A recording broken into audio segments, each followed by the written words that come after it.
आश्विन मास के नवरात्रि का आरंभ 3 अक्टूबर गुरुवार से हो रहा है। मान्यता है कि नवरात्रि में रोज देवी को अलग अलग भोग लगाने से तथा बाद में इन चीज़ों का दान करने से हर मनोकामना पूरी हो जाती है।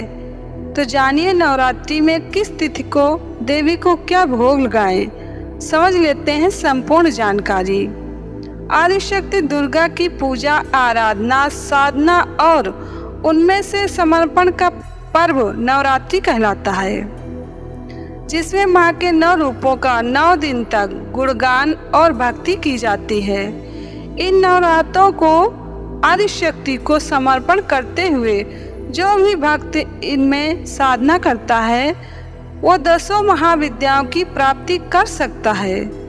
माँ उसका पग पग पर कल्याण करती है। भगवती के आशीर्वाद से कर्म, ज्ञान और भक्ति के पथ पर आनंद की प्राप्ति होती है। इनकी कृपा और आराधना से मनुष्यों को स्वर्ग तो सहज में मिलता है और इहलोक और परलोक का सुख भी सहज में प्रदान होता है माता जी की कृपा से। नवरात्रि के पहले दिन घट स्थापना यानी कि कलश स्थापना की जाती है। इस दिन माँ दुर्गा जी के पहले रूप शैलपुत्री रूप की पूजा की जाती है।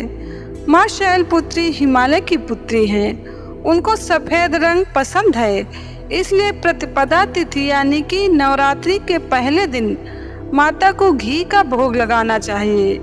इससे रोगी को कष्टों से मुक्ति मिलती है तथा शरीर निरोगी रहता है। नवरात्रि के दूसरे दिन माँ के दूसरे रूप ब्रह्मचारिणी की पूजा की जाती है।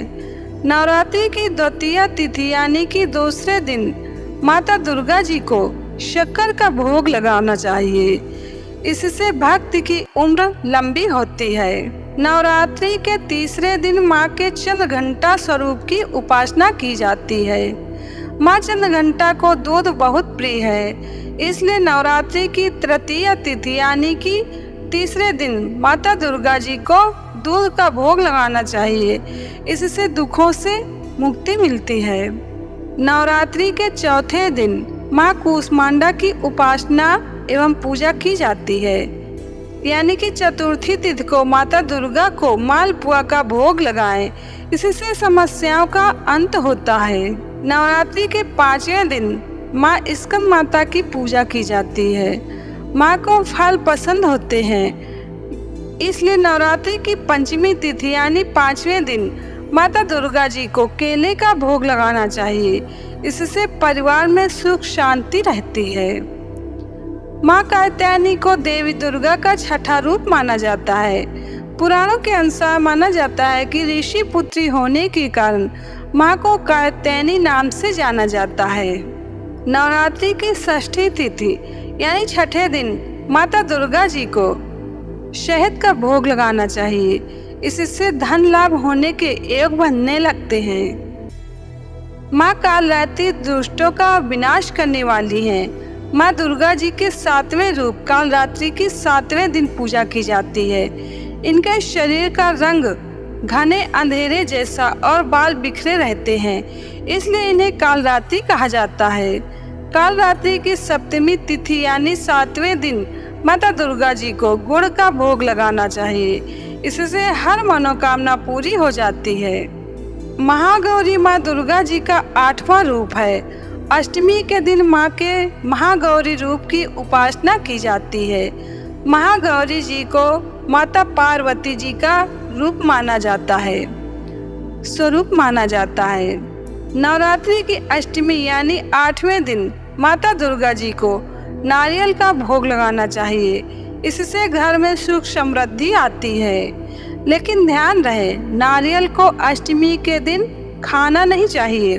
उसका पानी प्रसाद रूप में ले सकते हैं और नारियल को दूसरे दिन प्रसाद के रूप में ग्रहण करें। माँ सिद्धिदात्री माता दुर्गा जी की 9वीं शक्ति है। सभी प्रकार की सिद्धियां देने वाली हैं। नवरात्रि के 9वें दिन इनकी पूजा की जाती है। नवरात्रि की 9वीं तिथि यानी अंतिम दिन माता दुर्गा जी को विभिन्न प्रकार के अनाज का भोग लगाएं। इससे धन वैभव, विभिन्न प्रकार के अनाज का भोग लगाना चाहिए। इससे धन वैभव व यश मिलता है। नवरात्रि की नवमी तिथि यानी अंतिम दिन माता दुर्गा जी को विभिन्न प्रकार के अनाज का भोग जरूर लगाना चाहिए। इससे वैभव व यश मिलता रहता है। तो यह नवरात्र के 9 स्वरूपों में 9 दिनों में इन वस्तुओं का भोग लगाने से मनुष्य की मनोवांछित इच्छा शीघ्र ही पूर्ण होती है माता जी की कृपा से।